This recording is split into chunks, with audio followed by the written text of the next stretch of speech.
The New York Knicks master plan is being executed, as after a huge update in regards to that dreaded second apron, the Knicks have been linked to multiple big-name targets in the NBA free agency and offseason process, as there has been a lot going on around the NBA, and the Knicks have been linked to a ton of it, and we are going to break it all down. What's up, guys? Welcome back to Knicks Digest. It's Chris here. We're going to jump right into things, as always. If you guys are part of that 67% that's not subscribed, make sure to subscribe for daily New York Knicks content. We are not missing a day of uploads. Throughout all offseason, you're still going to have some Knicks stuff to watch and enjoy during this offseason, especially once things get a little bit more boring come that month of August. But we're not slowing down at all, man. But let's jump into the video. There's a lot to go over.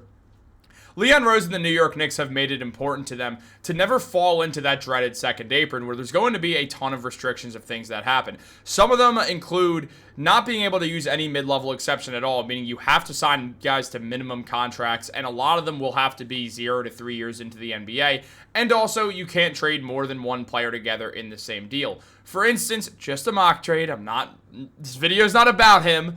But let's say the Knicks were to try to trade for Giannis and wanted to trade some package of OG Anunoby and Mitchell Robinson for him. They couldn't, because you can't add two players in the same trade together. However, it's been a big part of Leon Rose's tenure with the Knicks, along with Brock Aller, who is their salary cap manager, to never get into that second apron. And once again, the Knicks have pulled it off while also finding a significant loophole that has linked them to some top talent that's finding its way onto the market as we speak. And this all dates back to Leon Rose being absolutely excellent at his job. And jumping right into it, in an update revealed by Tommy Beer, for those who have asked, with Gershon Yabusele reportedly agreeing to accept a slightly less than the taxpayers' mid-level exception, the Knicks can sign any veteran free agent available, regardless of their NBA experience, to a one-year deal with their remaining roster spot.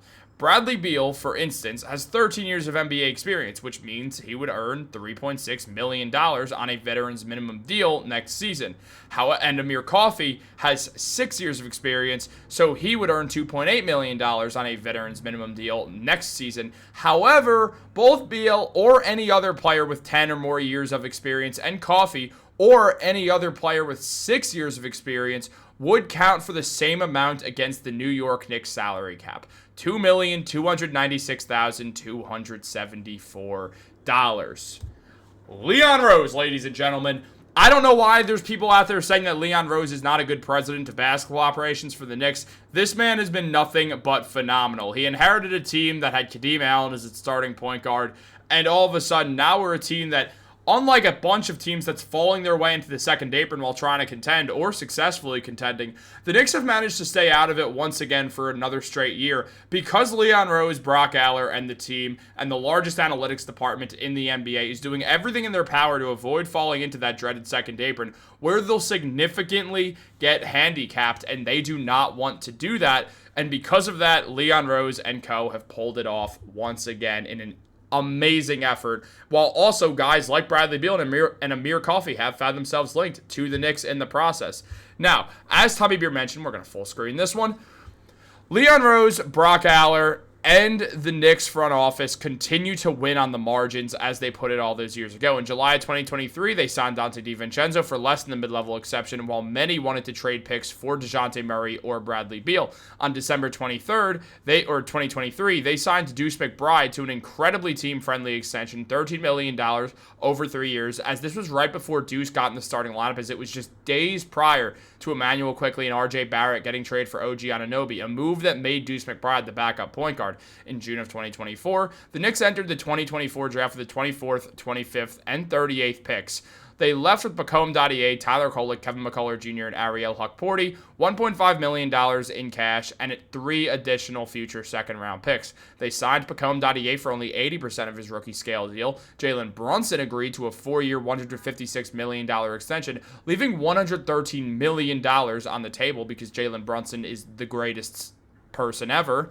And on top of that, then you look at October 24, New York shrewdly takes advantage of a loophole in the CBA that gives teams up to 14 consecutive days below the roster minimum, and in 2025, They signed Jordan Clarkson to a veteran minimum deal around $2.3 million and Gershon Yabusele to slightly less than the taxpayers' MLE so they could stay under that second apron. This is one of the NBA's best front offices, as Beer put it, and he's 100% right.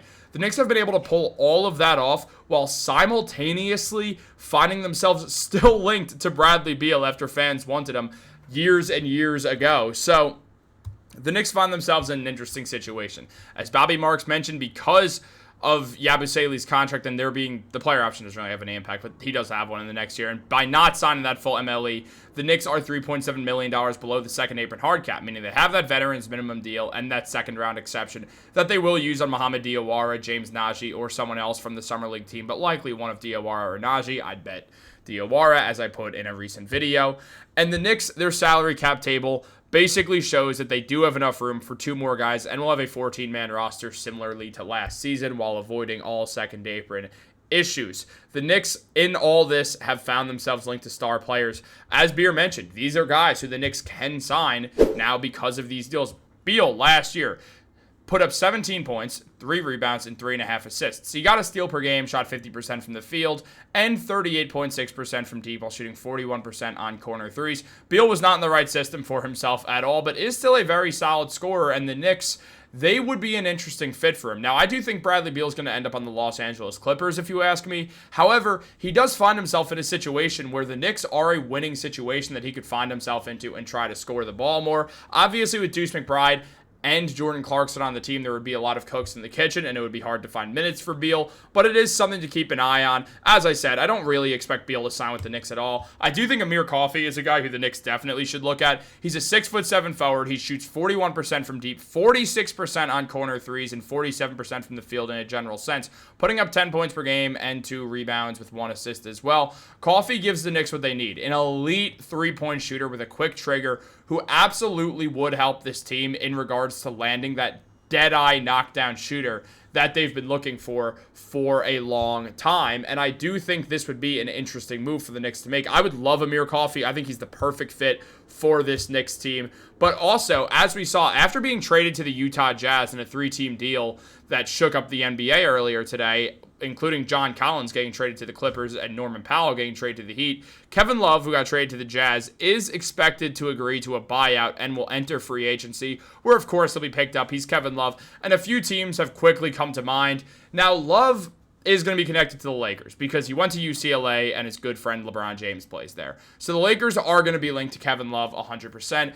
But I really do see the Knicks being one of the teams heavily connected to Love for a few different reasons, including the fact that Kevin Love went to a Knicks playoff game and sat courtside simply because he lives in New York City. He was seen hanging out with J.R. Smith as the two reunite after not seeing each other for a very long time. J.R. Smith right there, it kind of looks like he's wearing a red and blue jersey. That's orange and blue. It's a Carmelo Anthony jersey. And frankly, you just see that Kevin Love is standing on the Knicks court having a good time. You thought the rumors weren't going to begin. They absolutely did. The noise started with Kevin Love being linked to New York, considering that he lives in New York in the offseason. He's done this for years now. He's not really hidden this at all. He works with Chris Brickley on a regular basis, and he just loves living in the city. He spends time in a mix of Manhattan and Long Island, as far as I know. I'm not stalking him. I just follow him on Instagram, and that's what it seems like. But on top of that, we do look at Love, a guy who is still an effective player in his own right. He's a great veteran to have around. And again, being in New York will help things. He puts up 5 points per game, 4 rebounds, and 1 assist while shooting 36% from the field and 36% from 3. At this point, most of his shots are threes, mainly corner threes, as you can see by the fact that from the field, he shoots 35.7%. From 3 in the corner, he shoots 35.7%. And from 3, he shoots 36%, 35.8% to be exact. But he does shoot some layups as well, as only 58% of his shots are threes. Loves a stretch big. Nothing else you could say about it. Still a good rebounder. Plays limited minutes now that he's about to be 37 years old. However, he is still in the NBA and a good veteran to have around on teams. I would not be shocked at all if the Knicks show interest in Kevin Love, and I would not mind if they did. With Bradley Beal, it'd be the same thing. I'd like if they did, but I think Bradley Beal's on a one-way ticket to Los Angeles to play with the Clippers. I think it's one of the reasons why the Clippers ended up trading away Norman Powell, is they knew they could replace him with Bradley Beal, or at least that's what makes sense to me. Given Powell had a much better year than Beal, and that did seem like a weird trade, but I guess they needed size, so interesting trade for all scenarios. Kevin Love, get ready to see him linked to the Knicks, as you saw him in a Knicks jersey swap in this thumbnail as well. Guys, hope you enjoyed the video. Like it, turn on post notifications, subscribe. We're closing in on 19K. Have a great day, and go Knicks.